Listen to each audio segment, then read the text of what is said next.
नरेश मीणा और समरावता गांव के लोगों को न्याय दिलाने के लिए सरकार को बड़ा अल्टीमेटम दे दिया गया है।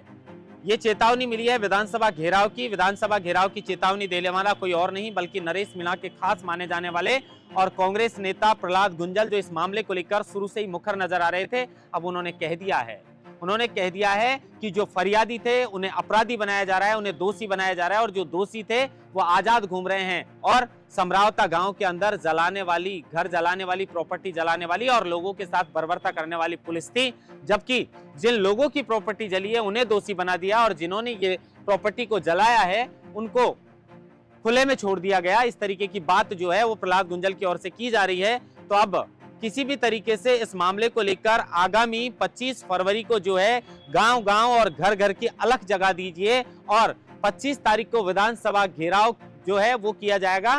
क्योंकि प्रहलाद गुंजल आज से नहीं है, बल्कि इस मामले को लेकर जब सवाई माधोपुर जिले के चौथ का बरवाड़ा में महापंचायत का आयोजन हुआ था, तब भी प्रहलाद गुंजल समरावता की इस घटना को लेकर और नरेश मीणा के साथ में उनके जो तमाम साथी थे उनको रिहा कराने के लिए लगातार प्रयास कर रहे थे। उसके बाद नगर फोर्ट में महापंचायत का आयोजन हुआ, लेकिन प्रहलाद गुंजल ने कहा कि काफी किलोमीटर दूर ये महापंचायत रखी गई थी और आधा लाख यानी 50,000 लोग इस महापंचायत में एकत्रित हुए थे, लेकिन उनकी आवाज सरकार के कानों तक नहीं पहुंच पाई है। लेकिन अब सरकार के कानों तक आवाज पहुंचेगी। वो आवाज इसलिए पहुंचेगी क्योंकि आने वाली 25 फरवरी के दिन समरावता गांव के लोगों को न्याय दिलाने के लिए विधानसभा का घेराव किया जाएगा। प्रहलाद गुंजल नरेश मीणा के खास भी माने जाते हैं और लगातार नरेश मीणा और इस समरावता वाले मामले को लेकर वो मुखर नजर आ रहे हैं और उनका कहना है कि उन लोगों के साथ में अन्याय हुआ है, उन लोगों की प्रॉपर्टी जला दी, उन लोगों का नुकसान हुआ है, उन लोगों के साथ में मारपीट की है और सरकार ने उल्टा उनको ही अपराधी बना दिया। और जो वास्तविक तौर पर अपराधी थे, जिन्होंने ये सारा खेल रचा था, वो आज भी निर्दोष होकर बाहर घूम रहे हैं। इसी मामले को लेकर प्रहलाद गुंजल ने सरकार को अल्टीमेटम दिया है। पूरी कहानी आपको सुनाते हैं कि इस मामले को लेकर कांग्रेस के नेता प्रहलाद गुंजल ने क्या कुछ कहा। आपके सामने जिम्मेदारी से रखिए और मैंने पहले आपके मोबाइल भी इसलिए बंद करवाए थे कि घर की बात घर में पहले खुलकर चर्चा हो जाए।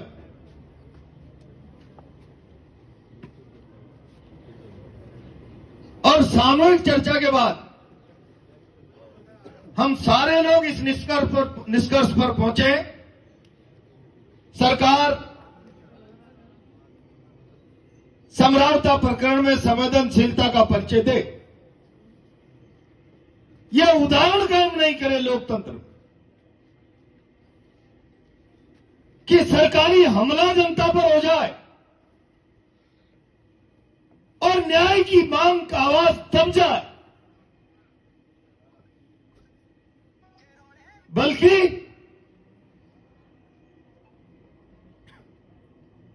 चोरी और सीनाचोरी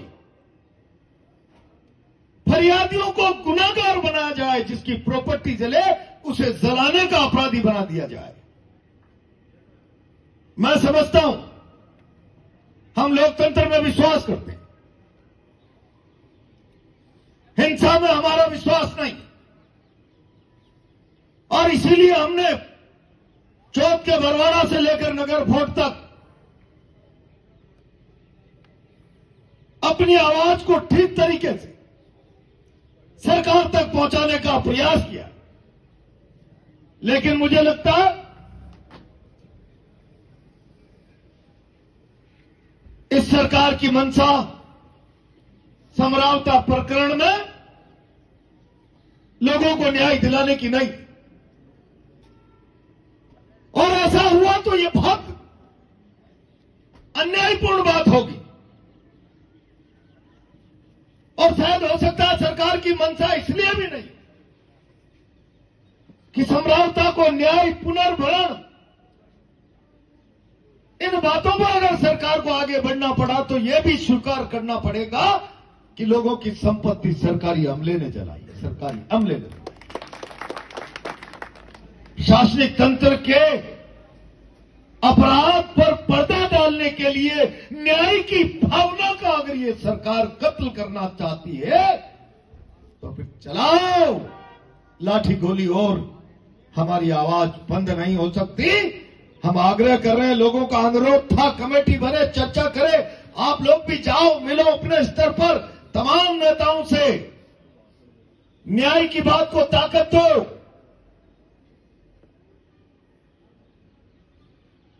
सरकार में भी बात कर लो, और नहीं तो फिर संकल्प करके जाओ। नगर फोर्ट बुनियारा, चौक का बरवाड़ा शायद राजधानी से दूर था,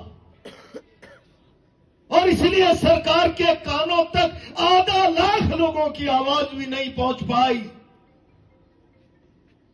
तो हम सरकार के दरवाजे पर आकर हुंकार भरेंगे। 25 फरवरी को राजस्थान की विधानसभा का घेराव करेंगे। सब तैयार है? जाओ, गांव गांव में हलक जगाओ।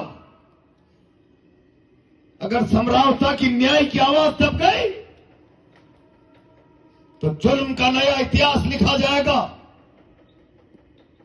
फरियादी दोषी, अपराधी सुरक्षित। यह व्यवस्था केवल समरावता के लिए नहीं, सारे राजस्थान के लिए चुनौती है। तो अब लौटते हैं सचिन पायलट की ओर।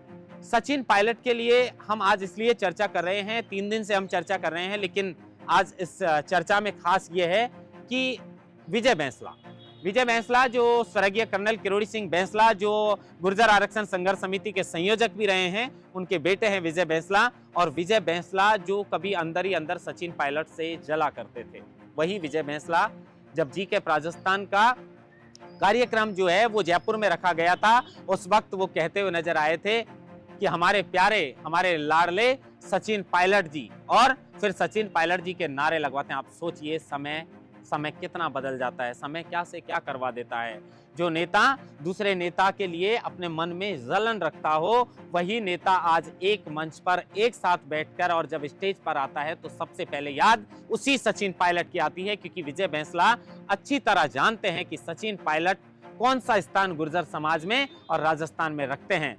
लिहाजा उन्होंने सबसे पहले शुरुआत में ही सचिन पायलट को प्यारा और लाडला बना दिया। और जब नारों की गूंज लगातार गूंजने लगी और लोग नहीं रुके, सचिन पायलट तुम संघर्ष करो, हम तुम्हारे साथ हैं, तो जब ये आवाज नहीं रुकी तो विजय बैंसला बोलते हैं मन से कि चिंता ही मत करो, हम भी तुम्हारे साथ हैं। हालांकि जो भी हो, लेकिन गुर्जर समाज के तमाम नेता एक मंच पर नजर आ रहे थे अपनी पार्टी लाइन से हटकर। हेम सिंह बढ़ाना ने भी गुर्जर नेताओं पर निशाना साधा और कहा कि गहलोत की गाड़ियों में बैठ बैठ के रवाना हो गए वो नेता जो गुर्जर समाज के थे। अगर वो सचिन पायलट के साथ होते तो आज सचिन पायलट राजस्थान के मुख्यमंत्री बन चुके होते, कब के वो मुख्यमंत्री बन चुके होते। लेकिन जब उनका मुख्यमंत्री बनने का वक्त आया, उस वक्त जो गुर्जर समाज के नेता हैं वो अशोक गहलोत की गाड़ियों में बैठी है। कांग्रेस के नेता धीरज गुर्जर ने कहा कि एक समय था जब किसानों के मसीहा बनकर, और राजेश पायलट थे किसानों के मसीहा थे, किसानों की आवाजों को उठाते थे, और उसके बाद समाज को एकत्रित करने का काम स्वर्गीय कर्नल किरोड़ी सिंह बैंसला के द्वारा किया गया। ये जो फौज थी पूरी वहां पर थी, वो विजय बैंसला के अनुसार जो गुर्जर समाज के वहां पर लोग एकत्रित थे वो उनकी फौज थी। उनके पिताजी ने जो गुर्जरों को एकजुट किया था और गुर्जर आरक्षण की एक लंबी लड़ाई लड़ी थी, जिसमें समाज के 73 सपूतों ने अपना बलिदान दिया था। लेकिन वहां पर नारे सबसे ज्यादा सचिन पायलट के गूंज रहे थे, और इसी को लेकर धीरज गुर्जर ने कहा कि 73 समाज के सपूतों ने बलिदान दिया है। जब तक राजस्थान में 73,000 कर्मचारी नहीं लगते हैं, तब तक उन गुर्जर समाज के जो शहीद हैं उनकी आत्मा को शांति नहीं मिलेगी। और गुर्जरों के लिए उन्होंने कहा कि सचिन पायलट क्या ताकत है, ये तो खैर किसी को बताने की जरूरत नहीं है, क्योंकि गुर्जर समाज में नहीं बल्कि वो पूरे राजस्थान में एक अलग स्थान जो है वो धीरज गुर्जर रखते हैं। इस जीके राजस्थान के अंदर बेहद अच्छी तस्वीरें थी कि तमाम गुर्जर समाज के नेता एकजुट थे, लेकिन धीरज गुर्जर ने बड़ी बात कही कि जिस समाज के आगे वीर लगता है वो समाज वीर गुर्जर है। यानी वीर गुर्जर सिर्फ गुर्जरों के लिए उन्होंने कहा कि जिस समाज के आगे वीर लगता है वो गुर्जर कौम है।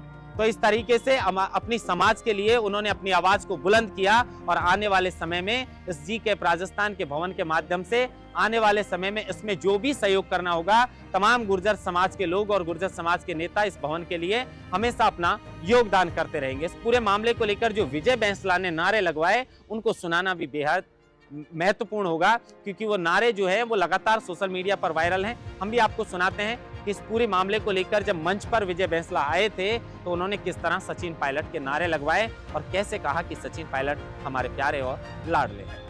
सदस्य हम सबके लाडले प्यारे सचिन जी पायलट को प्रणाम।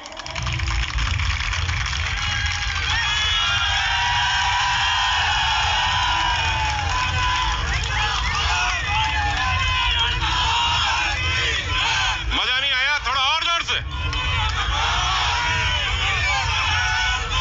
अब बस बस बस बस बस।